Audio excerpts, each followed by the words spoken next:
दर्शकों नमस्कार। इसमें कोई संदेह नहीं है, ना कहीं शक की गुंजाइश है। स्वतंत्रता के बाद जैसे हमने अन्य क्षेत्रों में विकास और प्रगति की है, उसी प्रकार चिकित्सा के क्षेत्र में भी हमने अकल्पनीय और अद्भुत विकास किया है। जब देखा जाए स्वतंत्रता के समय हमारे पास इतनी सुविधा नहीं थी चिकित्सा की, रोगों के निवारण के लिए, लेकिन आज हमारे पास देश भर में बहुत सुविधा है और विश्व स्तरीय सुविधाएं हैं हमारे पास। कहीं जो जिस रोग के लिए, निवारण के लिए, इलाज के लिए हमें विदेशों में जाना पड़ता था, आज हमें दिल्ली या मुंबई जाने की जरूरत भी नहीं है। हम अपने जम्मू में भी बहुत सुविधाएं प्राप्त कर सकते हैं। ये तो हुआ मॉडर्न फैसिलिटी, जो मॉडर्न मेडिकल साइंस है, उसमें हमने कितना अद्भुत तरीके से इसमें विकास किया।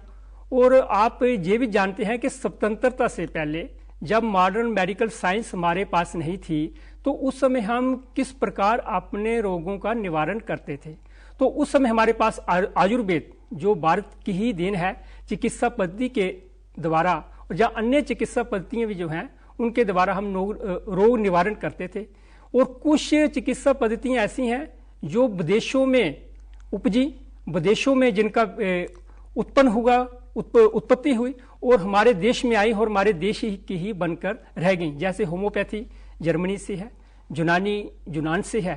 इस प्रकार आज हमारे पास मॉडर्न चिकित्सा पद्धति के अलावा और भी कई प्रकार की चिकित्सा पद्धतियां उपलब्ध हैं, जिनके द्वारा हम अपने रोगों का निवारण कर सकते हैं। तो सरकार ने इसी का नाम दिया है आयुष। पहले ये आयुष विभाग था, अब 2014 से इसको आयुष मंत्रालय के दर्जा बढ़ा दिया गया है। और आयुष मंत्रालय के अंतर्गत 6 प्रकार की चिकित्सा पद्धतियां आती हैं। लेकिन जहां तक देखा जाए विश्व स्तर में हमारे स्वास्थ्य का क्या दर्जा है, तो हमें ये आपको सुनकर बहुत ही अचंभा लगेगा और दुख होगा कि हम बहुत पीछे हैं। जर्मन हो या जापान हो या ऑस्ट्रेलिया हो, साउथ कोरिया हो, छोटे छोटे देश डेनमार्क जैसे हो, वो 10 टॉप में आते हैं क्लब में चिकित्सा के क्षेत्र में। और हमारा जब नाम आता है भारत का, इंडिया का, तो वो 100 की सूची से भी आगे चला जाता है। कभी 103 आता है, कभी 117 आता है, और हम उसके पहले नहीं आ पा रहे हैं। क्या कारण है? अगर हमने इतना विकास किया है, इतना मेहनत कर रहे हैं, फिर भी विश्व के स्तर पे हम चिकित्सा के क्षेत्र में इतनी गुणवत्ता क्यों नहीं प्राप्त कर रहे हैं? आइए इसके बारे में जानते हैं। और इस पर चर्चा करने के लिए आज हमारे स्टूडियो में उपस्थित हुए हैं जम्मू कश्मीर के डायरेक्टर आयुष जो हैं मोहन सिंह जी। आपका बहुत बहुत स्वागत है दूरदर्शन के स्टूडियो में। शुक्रिया। आपने कई प्रकार के अच्छे पदों पे काम किया है, जैसे डेंटल कॉलेज में भी आप रह चुके हैं, डिप्टी मेडिकल सुपरडेंट, पूरे सुपरडेंट थे। और SMGS में आप डिप्टी मेडिकल सुपरडेंट थे। प्रोजेक्ट डायरेक्टर के हैसियत पे आप काम कर चुके हैं, एड्स कंट्रोल, एड्स पे। और मिशन डायरेक्टर के भी आपने काम किया है नेशनल हेल्थ मिशन में। तो आपका बहुत बहुत स्वागत है। डॉक्टर साहब, हमें ये समझाइए कि नेशनल हेल्थ मिशन जो स्वतंत्रता के बाद चल रहा है, उसी समय कई प्रकार के इसके अपग्रेड किए गए, लेकिन एक नेशनल आयुष मिशन है जो 2015 में शुरू हुआ 16 सितंबर को। और ये इसकी क्या जरूरत पड़ी कि हम ये नेशनल आयुष मिशन भी ले और नेशनल हेल्थ मिशन भी ले? लेकिन इनके पहले ये बताइए, ये होते क्या है नेशनल हेल्थ मिशन और नेशनल आयुष मिशन क्या है? शर्मा साहब, शुक्रिया बहुत बहुत।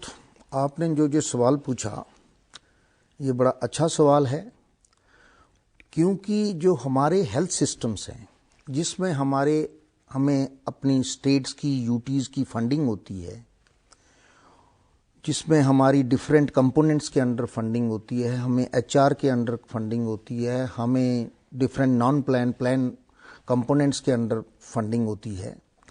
जो हमें फंडिंग होती है वो इतनी सफिशिएंट नहीं थी कि हमारे सिस्टम्स उतने बेटर चल सकें। गवर्नमेंट ऑफ इंडिया ने ये सोचा कि हम कोई ऐसा सिस्टम डिवाइस करें जो कि मिशन मोड में काम करे। मिशन मोड में काम करने के लिए to supplement and complement the existing health systems के लिए नेशनल हेल्थ मिशन, जिसको पहले नेशनल रूरल हेल्थ मिशन कहते थे, वो सिर्फ रूरल एरियाज तक ही सीमित था। उसके बाद आहिस्ता आहिस्ता जब ये लगा कि हमारे अर्बन स्लम्स जो हैं, those are also big challenges, हमारा जैसा रूरल एरियाज की प्रॉब्लम्स हैं, specially maternal and child health के बारे में, ऐसे ही हमारा अर्बन एरियाज के भी चैलेंजेस हैं। सो इसको फिर नेशनल अर्बन हेल्थ मिशन भी लाया गया, फिर इन दोनों को क्लब करके नेशनल हेल्थ मिशन बनाया गया, जो कि हर एरियाज में, चाहे हमारा इंफ्रास्ट्रक्चर बिल्डिंग हो, चाहे हमारी HR स्ट्रेंथनिंग हो, चाहे हमारी ट्रेनिंग्स हो, चाहे हमारी मैन पावर की कैपेसिटी बिल्डिंग हो, मेडिसिन सप्लाई, मेडिसिन हो, इम्यूनाइजेशन हो, अदर सप्लाईज हो, जो भी चीज हॉस्पिटल के लिए इक्विपमेंट्स हो, डिफरेंट एरियाज को स्ट्रेंथन करने के लिए नेशनल हेल्थ मिशन लाया गया। और यहां जहां गैप्स थे, उन गैप्स को आइडेंटिफाई किया गया एज पर दी रिक्वायरमेंट। जैसे जैसे उसकी रिक्वायरमेंट थी, जैसे जैसे उसकी प्रोजेक्शन हुई फ्रॉम टाइम टू टाइम, तो उससे हमें, उसको कहते हैं स्टेट प्रोग्राम इम्प्लीमेंटेशन प्लान, वो बनता है।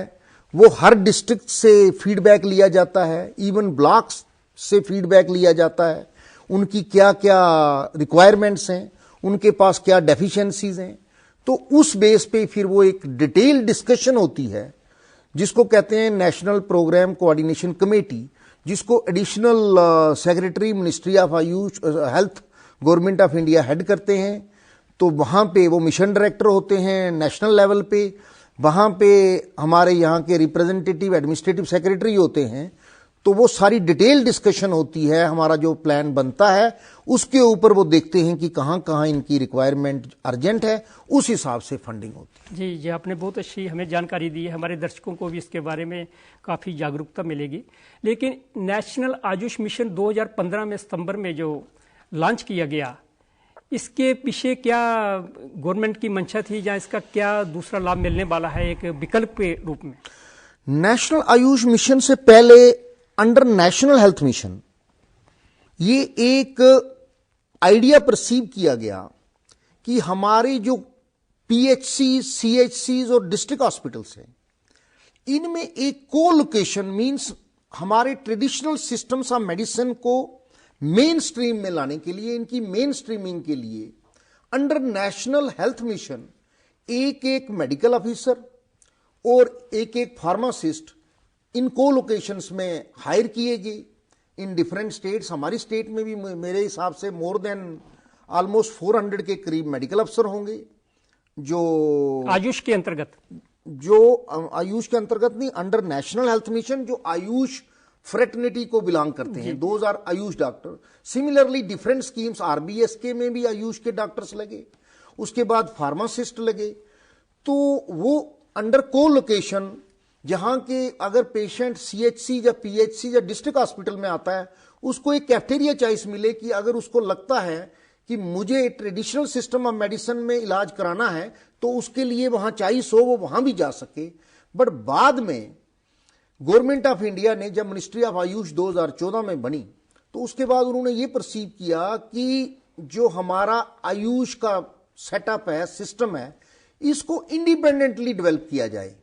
ऑनरेबल प्रधानमंत्री का ये एक बहुत बड़ा सोच है कि हमारे ट्रेडिशनल, आपको शायद पता होगा कि जो आज हम आज़ादी के अमृत काल में हैं, आज़ादी के अमृत काल के लिए जो ऑनरेबल प्रधानमंत्री के 5 प्रण हैं, उसमें एक प्रण ये भी है कि हमें अपनी विरासत के ऊपर, हमें अपनी हेरिटेज के ऊपर गर्व फील करना है। तो जिसमें हमारे ये ट्रेडिशनल सिस्टम्स ऑफ मेडिसिन भी आते हैं, इसीलिए नेशनल आयुष मिशन एक इंडिपेंडेंट मिशन डेवलप। जी, आपने बहुत अच्छी जानकारी दी।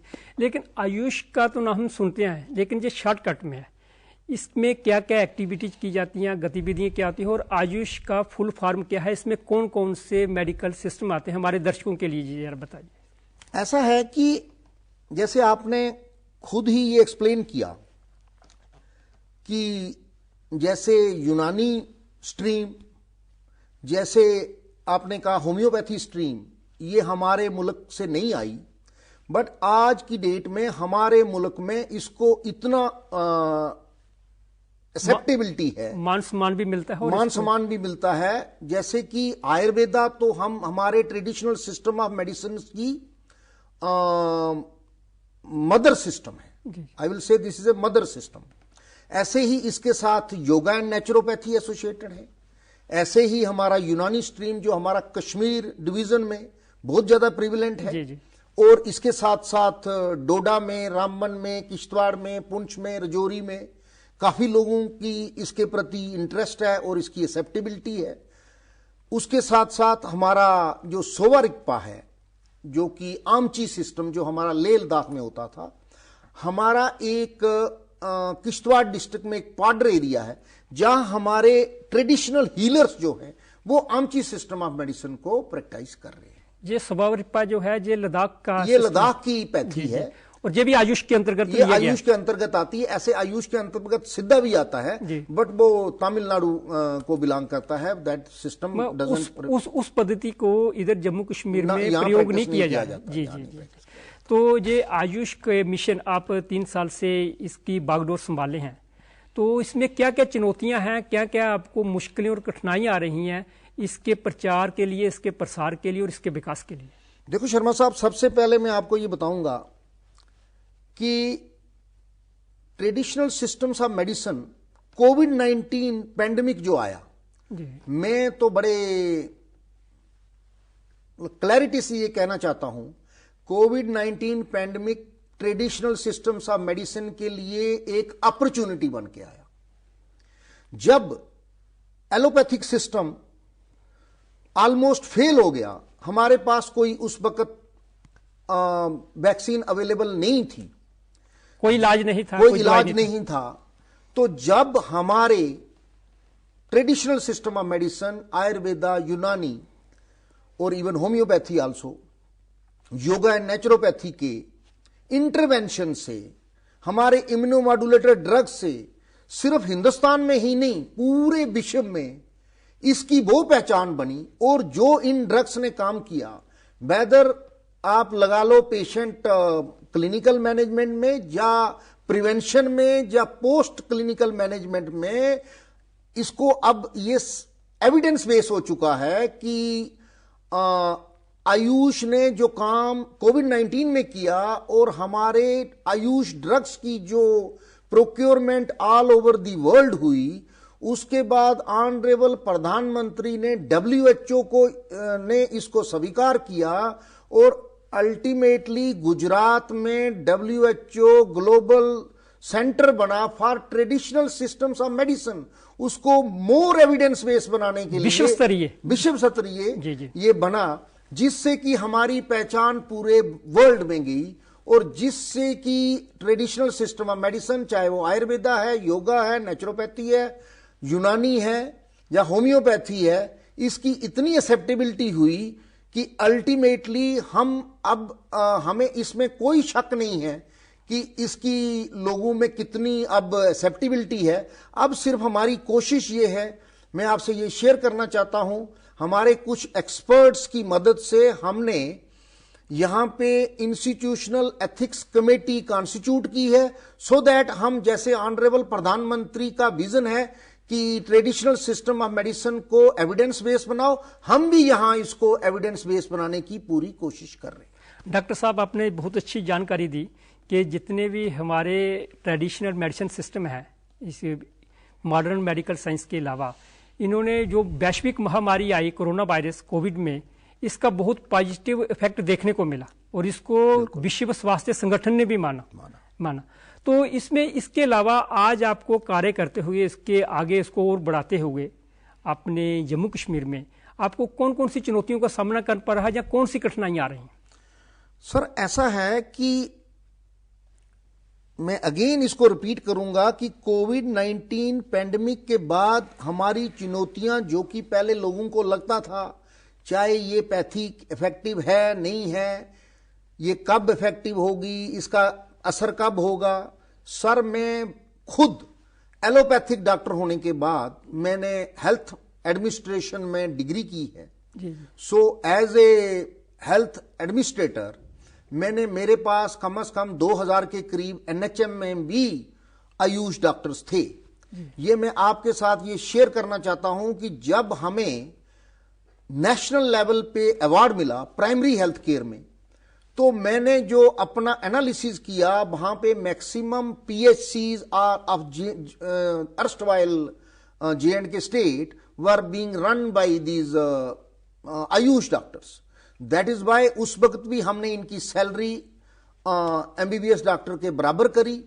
मेरे जो आप कह रहे हैं चैलेंजेस की बात, आज की डेट में हमारा सबसे बड़ा चैलेंज जो है कि जिस एरिया में लोगों को अवेयरनेस नहीं है, हमें उसको अवेयरनेस जनरेट करनी है ट्रेडिशनल सिस्टम्स ऑफ मेडिसिन के लिए, और उसके लिए हमारे डॉक्टर्स, हमारा पैरामेडिक्स जो है वो, if the people are not reaching to us, we are reaching out to the people by conducting peripheral OPDs, field OPDs, camps in different forms। उसके लिए अगर हमें कोई मैन पावर की कहीं कहीं शॉर्टेज है, उस मैन पावर को जो हमारा नेशनल आयुष मिशन है वो उसको सप्लीमेंट एंड कंप्लीमेंट कर रहा है एवरी ईयर। मैं आपकी जानकारी के लिए ये बताऊं कि लास्ट ईयर वाज 22-23, हमारा उससे पहले बजट 15 करोड़ था, जो लास्ट ईयर बढ़ के 72 करोड़ हो गया। इसमें हम लगभग 5 गुना बढ़ गया। 5 गुना बढ़ गया। इसलिए बढ़ गया, और नीति आयोग ने ड्यूरिंग कोविड-19 के बाद ये अपने कंपेंडियम में डॉक्यूमेंट किया, J&K Ayush is an example of excellence all over the country. ये हमारे लिए एक बड़ी गर्व की बात है। दूसरे नंबर पे आपका जम्मू कश्मीर रहा। तो मेरा इसमें कहना यह है कि हमें अगर कुछ चैलेंजेस है भी हैं आज की डेट में, मैं कहूंगा जबकि ऑनरेबल प्रधानमंत्री, honourable LG of the UT of J&K और हमारे आज के एडवाइजर श्री भटनागर साहब और हमारे एडमिनिस्ट्रेटिव सेक्रेटरी श्री भूपेंद्र कुमार जी, हमें जिस तरह से सपोर्ट मिल रही है, मुझे लगता नहीं है कि आज आयुष सिस्टम्स ऑफ मेडिसिन को हम अल्टरनेट सिस्टम ऑफ मेडिसिन मान रहे हैं। आने वाले कल में ये main stream system of medicine हो, ओरिजिनल हो जाएगा, पहले मेन स्ट्रीम होगा। ये तो आपने चैलेंज बताया, लेकिन इसमें चैलेंज रिसोर्सेज की कमी रहती है, मेडिसिन की कमी रहती है, या फिर बिल्डिंग इंफ्रास्ट्रक्चर की, आयुष विशेषकर जो आयुष हॉस्पिटल हैं उनके लिए है। और सबसे बड़ी है फेथ। लोगों को आयुष के चिकित्सा पद्धति पे इतना विश्वास नहीं होता जितना एलोपैथी पे होता है। क्या ये सच है? सर, आपका कहना दुरुस्त है। मैं खुद कहूंगा कि इमरजेंसी और क्रिटिकल केयर के लिए आयुष सिस्टम्स ऑफ मेडिसिन नहीं है, वो लोगों को एलोपैथिक की तरफ ही जाना चाहिए जी। आज की डेट में हमें इंटीग्रेटिव मेडिसिन की बात करनी है। ये नया कॉन्सेप्ट है जो कि गवर्नमेंट ऑफ इंडिया एम्फेसाइज कर रही है, समग्रता की ओर इंटीग्रेट करना है जी। और इंटीग्रेट करने के लिए देखिए, मैं आपको एज ए एलोपैथिक डॉक्टर बताता हूं कि हमारी एलोपैथिक साइड में वीकनेस, जैसे हमारा GI ट्रैक्ट इंफेक्शंस है, जैसे हमारी लिवर डिजीजेस है, जैसे हमारी कुछ क्रॉनिक डिजीज, स्किन डिजीजेस हैं, there are many other, osteoarthritis है, मतलब आर्थोपेडिक प्रॉब्लम्स। इन बीमारियों के लिए साइनोसाइटिस है, मिग्रेन है, जिन बीमारियों में खासकर, you will not believe it, आज की डेट में हमारा सार सूत्र जो है आयुर्वेदा में, that is one of the most showcasing area, because anorectal disease जो है उनमें एलोपैथिक साइड में बहुत ज्यादा रेकरेंस है, वेयर एज यहां पे बहुत कम है। पेनफुल भी है एलोपैथिक में थोड़ा?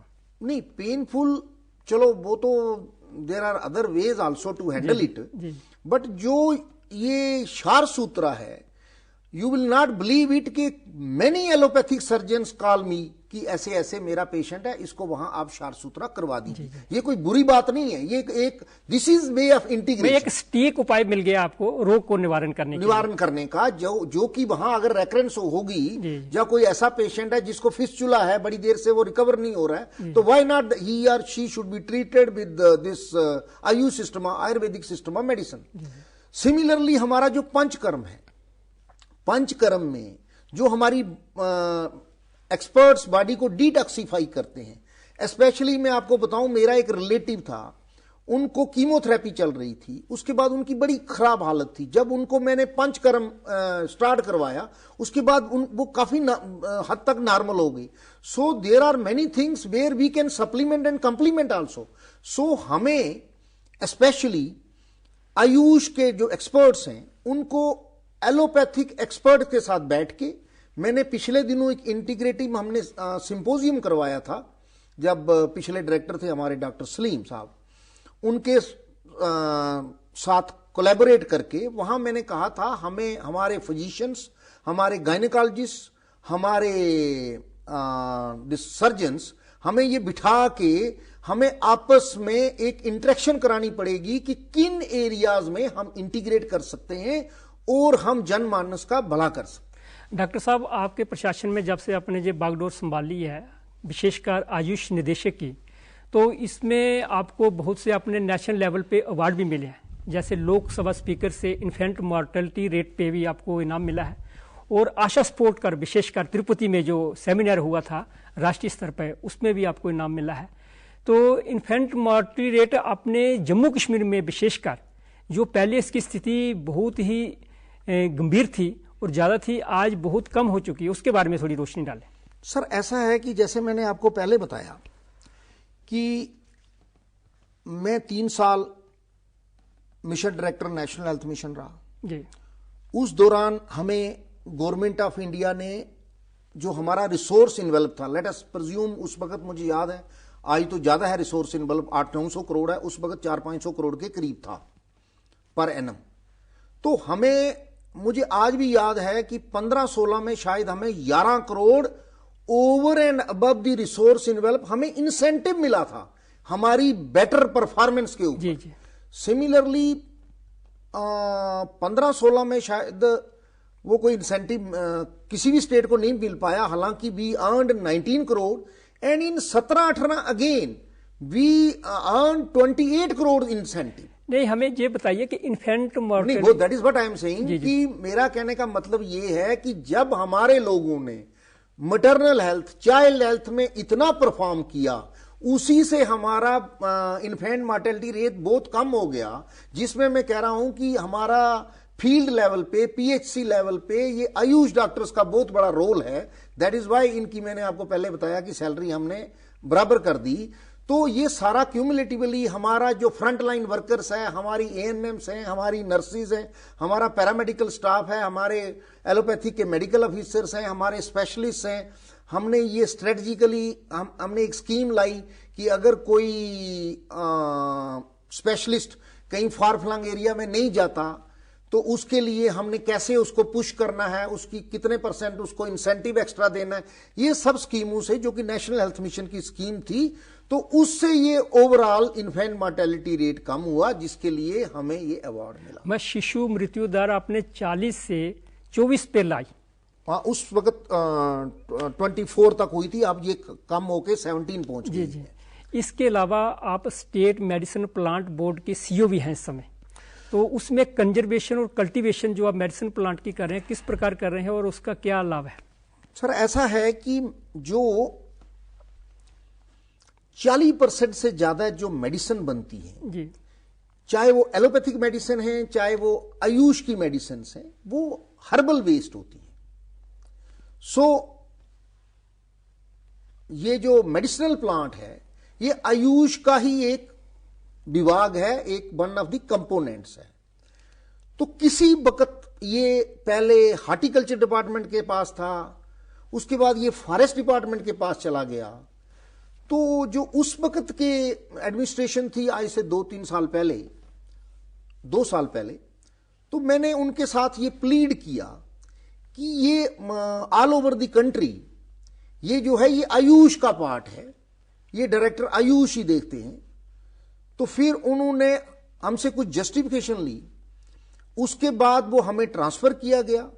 उसको ट्रांसफर करने के बाद हमने जो institute of high altitude medicinal plant Bhadrawah में है, उसके ऊपर हमने बड़ा काम किया। आज की डेट में भद्रवा में हमारी एक मॉडल नर्सरी है, जिसमें हम वहां के किसानों को, जो इंटरेस्टेड, जिनको हम अवेयर करते हैं, जो प्रोग्रेसिव फार्मर्स हैं, उनको हम वहां से plants high quality plant distribute, ऐसे ही सीड जर्म प्लाज्म सेंटर हमने वहां बनाया, ऐसे ही हम स्टोरेज गोडाउन वहां बना रहे हैं, हम मार्केटिंग मंडी वहां बनाने जा रहे हैं। मेरा पॉइंट ये है कि under institute of high altitude medicinal plant, जो कि इसका पार्ट नहीं है बट इसके साथ एसोसिएटेड है, वो इंडिपेंडेंट एक इंस्टीट्यूशन होगा। हमने कोई एक 100 करोड़ का डीपीआर ये IIIM के साथ मिलके बनाया, जो कि ministry of Ayush government of India की डायरेक्शंस के बावजूद, जिससे कि हमने उसको गवर्नमेंट ऑफ इंडिया में प्रोजेक्ट किया। डॉक्टर साहब, अभी स्टूडियो की जो सुई की घड़ियां है ना, वो हमें अनुमति नहीं दे रही है हम आपसे और कुछ अच्छी जानकारी ले पाए। मैं सिर्फ इतना बताऊंगा कि हमने गुरेज में भी एक नर्सरी डेवलप की, हम तप्याल सांबा में भी एक नर्सरी डेवलप करने जा रहे हैं अंडर मेडिसिनल प्लांट। तो डॉक्टर साहब, आपने जितनी जानकारी दी, ये हम आशा करते हैं हमारे दर्शकों को इसका अपने जीवन में बहुत लाभ मिलेगा और स्वास्थ्य के लिए विशेषकर वो उनका अच्छा स्वास्थ्य और लंबा जीवन हो। आप हमारे स्टूडियो में आए, इतनी अच्छी जानकारी दी, इसके लिए हमारे दूरदर्शन परिवार को से आपका बहुत बहुत धन्यवाद करते हैं। बहुत बहुत धन्यवाद। तो दर्शकों, आपने भी इसके स्वास्थ्य के क्षेत्र में जिस प्रकार डायरेक्टर आयुष ने आपको बताया है, उस पर अमल कीजिए और उस पर चलिए, तो निश्चित रूप से हमें जीवन में अच्छा लाभ मिलेगा और बहुत ही हमारे लिए सुखमय जीवन व्यतीत होने की आशा है। आपका भी बहुत बहुत धन्यवाद।